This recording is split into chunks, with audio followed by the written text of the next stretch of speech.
Paz de Cristo a todos, aqui é o pastor Cláudio e hoje para tecer um breve comentário acerca de duas perguntas que Jesus faz no Evangelho segundo escreveu São João. Neste Evangelho, Jesus faz duas perguntas bastante caras que têm muito a nos dizer acerca dele e acerca de nós. Essas duas perguntas possuem uma característica específica no Evangelho segundo escreveu São João e nós veremos o porquê. Mas antes eu quero convidá-los a se inscrever em nosso canal, a nos ajudar na divulgação deste espaço. Este é um espaço por meio do qual nós proclamamos o Evangelho do Cristo a partir de uma linha sempre muito fiel àquilo que Jesus disse em seu Evangelho, sempre procurando apresentar a palavra de Deus, apresentar as Escrituras de forma desvinculada de quaisquer vieses, sejam eles ideológicos, sejam eles denominacionalistas, enfim, aqui nós nos esforçamos para deixar que o Evangelho se faça ser ouvido, se faça ser proclamado a partir da sua essência, a partir do seu espírito, a própria palavra de Deus, o próprio Evangelho do Cristo se apresenta como espírito e vida, e aqui nós nos empenhamos, nós nos esforçamos para deixar que este espírito e esta vida superabundem, que este espírito e esta vida triunfem. Enfim, aqui nós procuramos anunciar o Evangelho do Cristo naquilo que nele há de mais essencial e caro à nossa redenção, à nossa salvação. Portanto, nos ajude se inscrevendo em nosso espaço, divulgando este espaço, este canal a outras pessoas, tecendo comentários, propondo, inclusive, temas para a reflexão, temas para o estudo, a análise, enfim, sintam-se à vontade para comentar sobre essas reflexões aqui feitas, aqui apresentadas, bem como propor temas para outras tantas reflexões que virão. Bem, dentre outras peculiaridades, há uma curiosidade, uma característica no Evangelho segundo escreveu São João, e o Evangelho segundo escreveu São João possui peculiaridades, particularidades que são próprias deste Evangelho e que nós não as encontramos nos outros evangelhos, nos sinóticos. Dentre outras características pertinentes ao Evangelho joanino, uma me chamou a atenção recentemente, e esta se refere às palavras que Cristo emprega para romper o silêncio, o seu silêncio, e para encerrar, por assim dizer, o seu ministério, a sua estadia física entre os seus discípulos, entre os homens. Neste Evangelho, no Evangelho segundo escreveu São João, as primeiras e as derradeiras as últimas palavras do Cristo adquirem um significado todo especial, um significado extremamente sugestivo. Por quê? Porque Jesus abre este evangelho e o encerra fazendo duas perguntas. As primeiras e as últimas palavras do Cristo no Evangelho segundo escreveu São João são, na verdade, duas perguntas. Não são duas afirmações, não são dois imperativos, não são duas proclamações, são duas perguntas. A primeira ele vai fazer no início de sua vida ministerial, e esta ele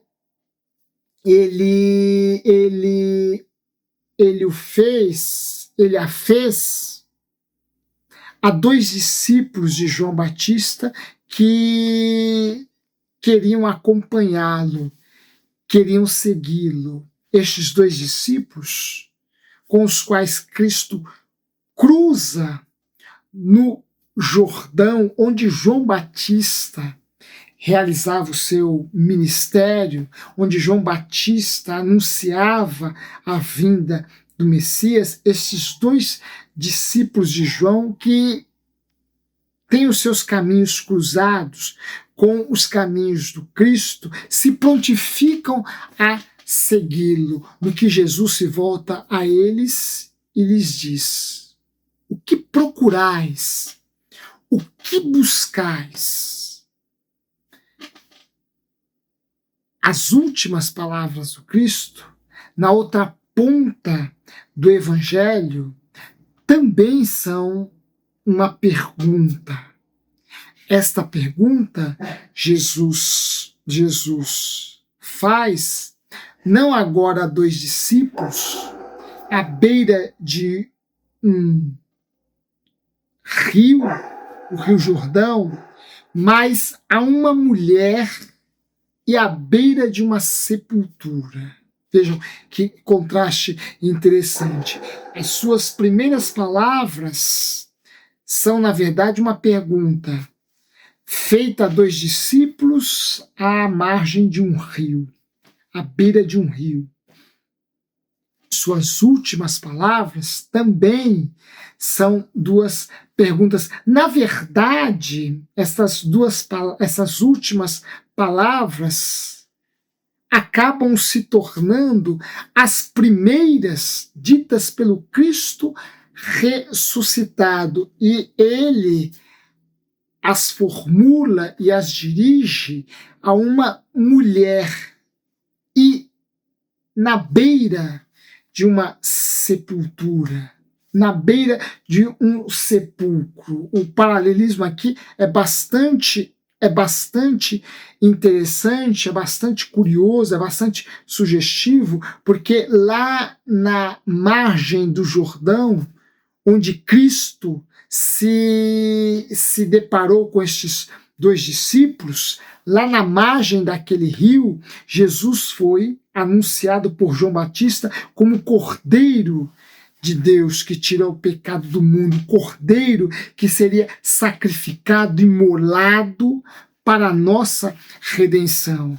Aqui, à beira, à porta da sepultura, nós nos deparamos, nós encontramos o Cordeiro, mas o Cordeiro já imolado, o Cordeiro já sacrificado, o Cordeiro cujo sangue já havia se derramado e que agora se encontra na condição de ressuscitado, e ele se depara com uma mulher que chora copiosamente, que pranteia,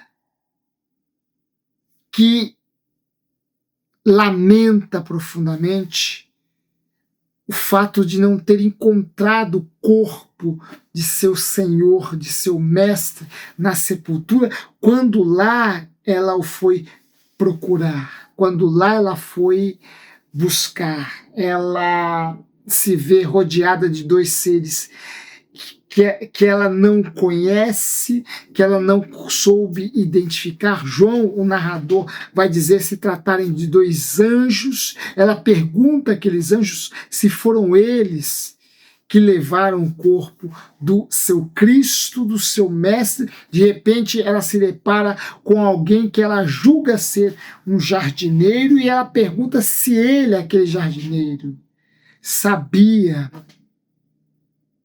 qual destino haviam dado ao corpo do seu Cristo. Não há aqui no choro de Maria nada que nos leve, nada que transcenda. Suas lágrimas permanecem dentro de uma perspectiva bastante horizontal. Seu choro é horizontal. Por quê? Porque não é um choro que se abre para a fé no consolo definitivo, devido à consciência, à certeza de que o Consolador, de que o Redentor, de que o Salvador ressuscitou. Ora, as lágrimas de Maria Madalena se vertem na horizontalidade. Ela pergunta àquele jardineiro se ele sabia, por acaso, que fim deram ao corpo do seu Redentor.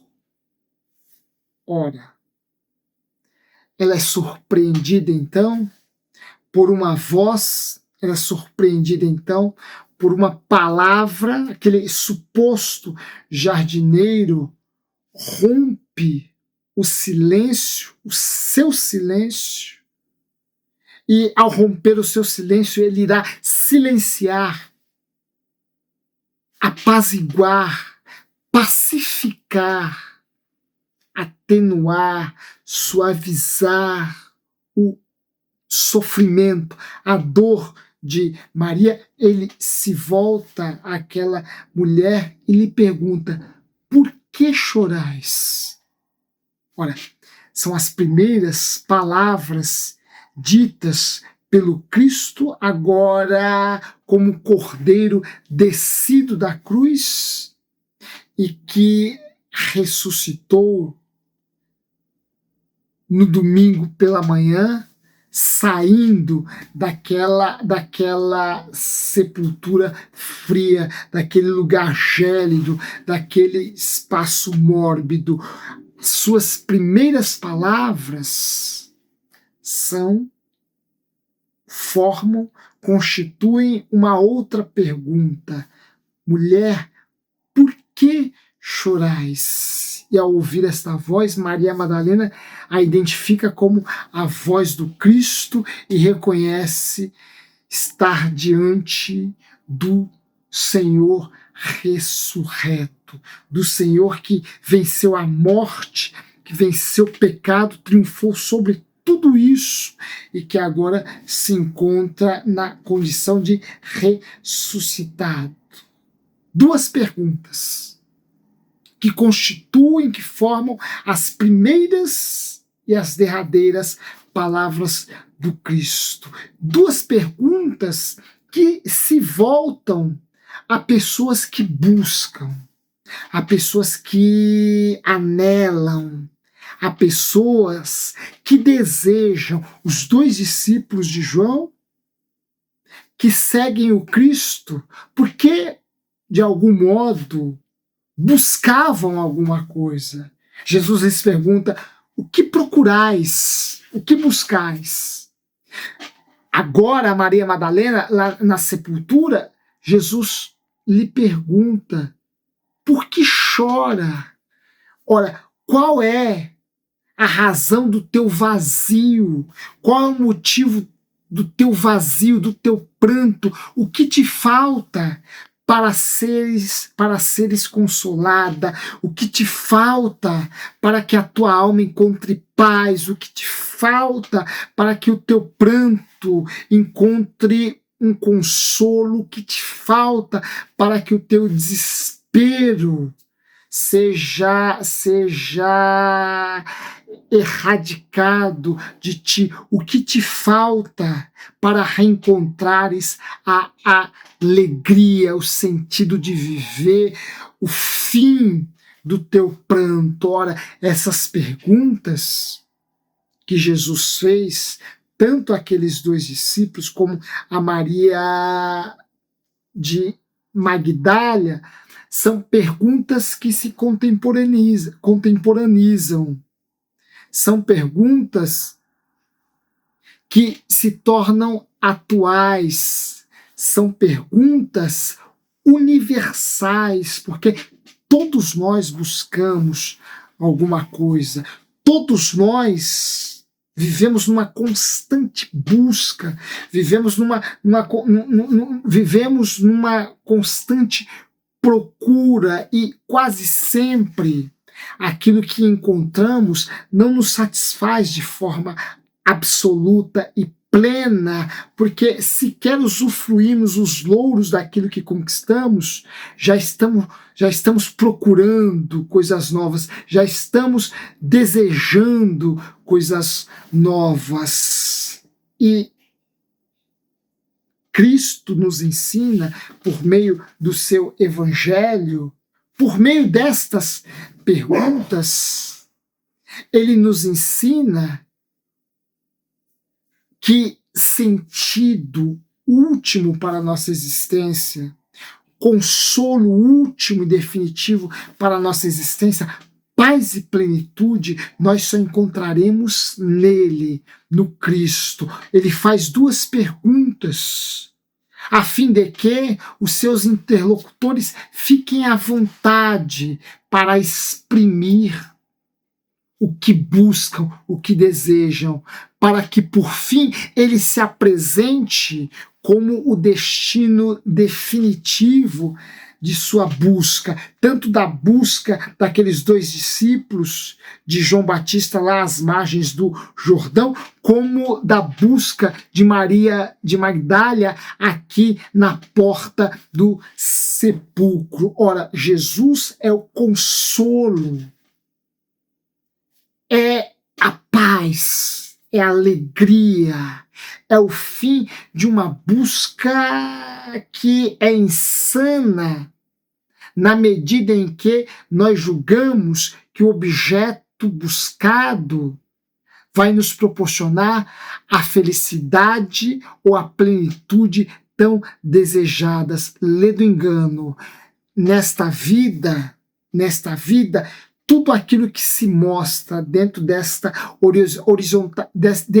existência horizontal, dentro dessa existência pensada apenas na dimensão, numa dimensão materialista, numa dimensão física, numa dimensão que se dá somente neste plano físico, toda esta nossa busca não haverá de suprir a nossa alma, não haverá de suprir os nossos desejos mais profundos, porque estes só encontrarão consolo e uma correspondência exata àquilo que busca quando se encontrar realmente, essencialmente, verdadeiramente com o Redentor, com o nosso Salvador ressuscitado. Ora,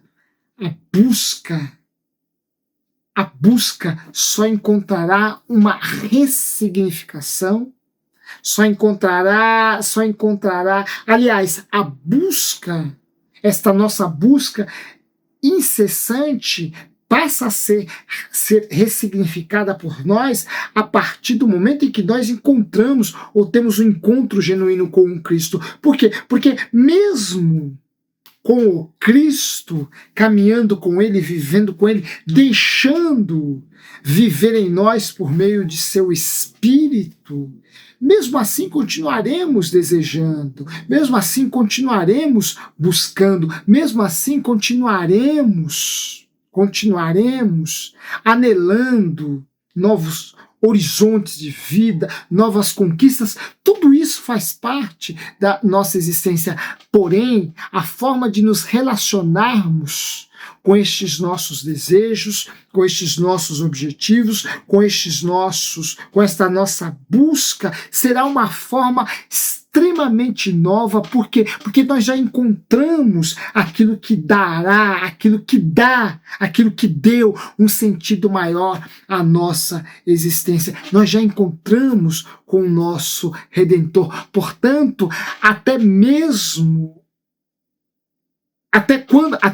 quando nos encontramos com Cristo, ele ressignifica as nossas buscas, ele ressignifica os nossos desejos, ele ressignifica os nossos ideais, os nossos projetos, os nossos sonhos. Sabemos da importância de tudo isso, mas sabemos que isso não haverá de nos trazer paz plena, felicidade plena, porque esta só o Redentor nos assegura, só o Redentor nos proporciona, só o Redentor nos oferece. Estas duas perguntas, feitas àqueles discípulos de João Batista à margem do Jordão, feita a Maria de Magdala, ali à porta da sepultura, Jesus faz a nós. Jesus as dirige a nós. Jesus as mira a nós, as assesta agora a nós. E ele nos pergunta: o que procuramos? O que buscamos?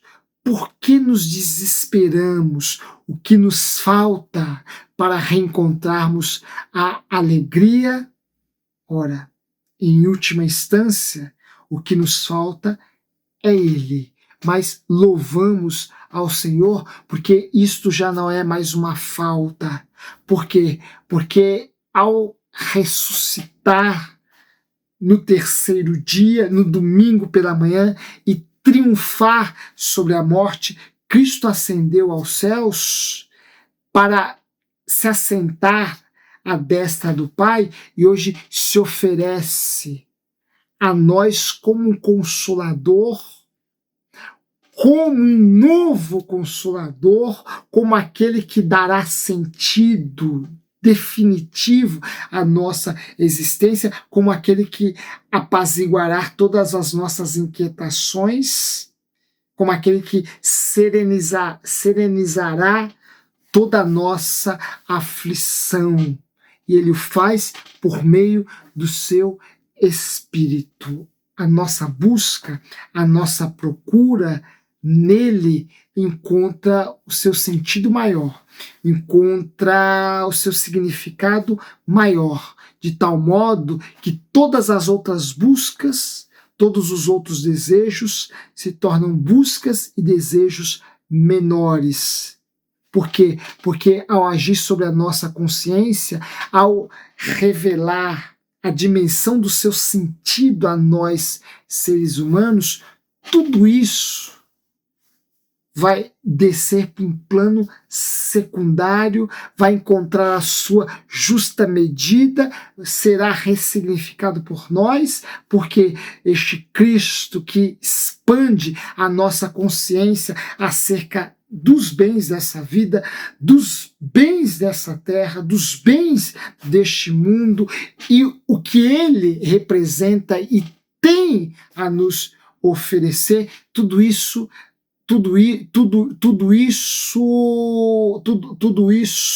só gera em nós paz, porque nos permite colocar as coisas ou ver as coisas no seu devido lugar. Jesus, todos os nossos anseios, projetos, ideais, sonhos e inquietações, como coisas pequenas, secundárias, e Jesus como centro de nossa existência, como aquilo que é a essência desejada, buscada por nosso ser, como aquele que é o bem maior a nós oferecido. Ora, Jesus nos faz esta pergunta a nós: o que procuramos? Por que nos inquietamos?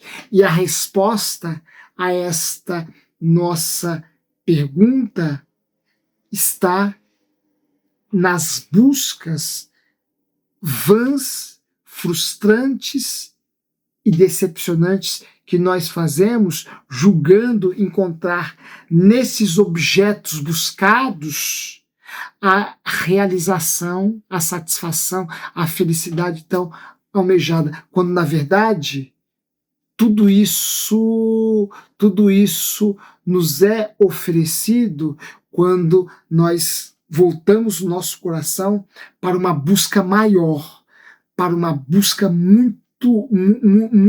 para uma busca muito mais profunda, muito mais intensa, que é a busca por nosso Salvador. Já não precisamos mais buscá-lo. Ele se apresentou a nós e habita em nossa alma, habita na minha, de muitas outras pessoas que eu conheço, outras tantas que eu não conheço, na tua talvez. E se não, ele deseja habitar. E se ele aí fizer morada, certamente você encontrará o sentido último da sua existência, o sentido último de sua vida. E todas as coisas, todos os outros desejos e ideais ou objetos ou buscas serão colocados na bitola de sua exata medida, nem 1 centímetro além, nem 1 centímetro aquém, porque o bem maior que nós poderíamos encontrar, nós já o encontramos na pessoa do Cristo Jesus. Que Deus abençoe a todos, em nome do nosso Redentor. Não se esqueça de deixar o seu joia, não se esqueça de tecer os seus comentários, e em breve nos veremos novamente. Forte abraço e fiquem com Deus.